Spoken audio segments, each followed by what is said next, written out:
Réussi en héros partie 1.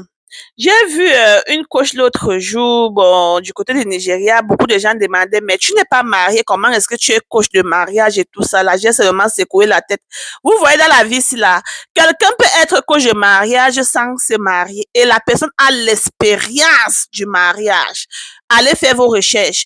Je suis ici pour vous donner partie 1. Donc, si vous êtes intéressé, comment réussir en Europe, Josie qui vous parle là, elle n'a pas encore réussi, hein? Josie qui vous parle là, elle a encore là, elle prie aussi à Dieu comme vous, hein. Donc, prenez ce que Josie dit, ce qui est bien là, et laissez ce qui n'est pas bien. Comment réussir en Europe partie 1?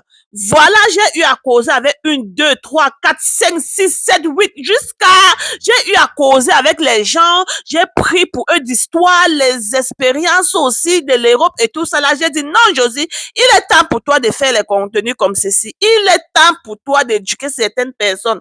Vous voyez, l'Europe, ce que vous voyez là, pour toi de réussir en Europe, c'est entre tes mains. Pour toi d'échouer en Europe, c'est entre tes mains. Tu entres en bain le premier jour que tu entres en bain là, tu n'as pas de papier. Bon, il y a certaines personnes qui arrivent déjà en bain avec les papiers, ceux qui sont venus par mariage, ceux qui sont venus par regroupement familial et tout ça là. Tu sais que non, tes papiers sont un peu assurés.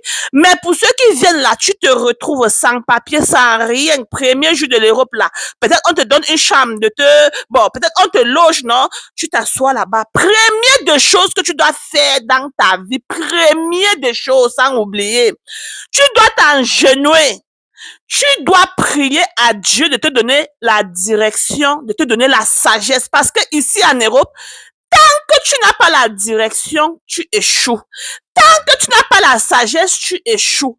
Pour toi de ne pas vieillir en Europe et dire, si je savais, tu dois t'abonner sur la chaîne de Josie Silae. Tu dois partager et tu dois rester parce que j'ai les histoires à vous dire. Les gens se confient en moi et les gens disent que Josie, tu as le droit de parler, tu as le droit d'éduquer certaines personnes. Ne font pas les mêmes erreurs comme les nous. Je vous dis, je parle avec les grandes tatas, je parle avec les grands monsieur, les gens que quand je regarde comme ça, c'est les gens qui devaient déjà être loin, mais ils me disent, ma chérie Josie, voilà ce que quand nous sommes entrés en Europe, voilà ce qu'on a fait, voilà, voilà. Et c'est ça que Josie entasse pour venir vous parler aujourd'hui. Quand tu arrives en Europe, là, mets tes genoux au sol, demande à Dieu de te donner cette direction, de te diriger dans tout ce que tu dois faire. Demande aussi à Dieu de te donner la sagesse. Vous voyez, beaucoup d'entre nous, là, quand on arrive en Europe, première des choses, d'abord, c'est impressionner ce qu'on a laissé en Afrique. Première des choses, c'est de dire à ceux qu'on a laissé en Afrique, que non, nous sommes qu'en Europe, on vit en Europe. Partie 2 arrive. Abonnez-vous massivement.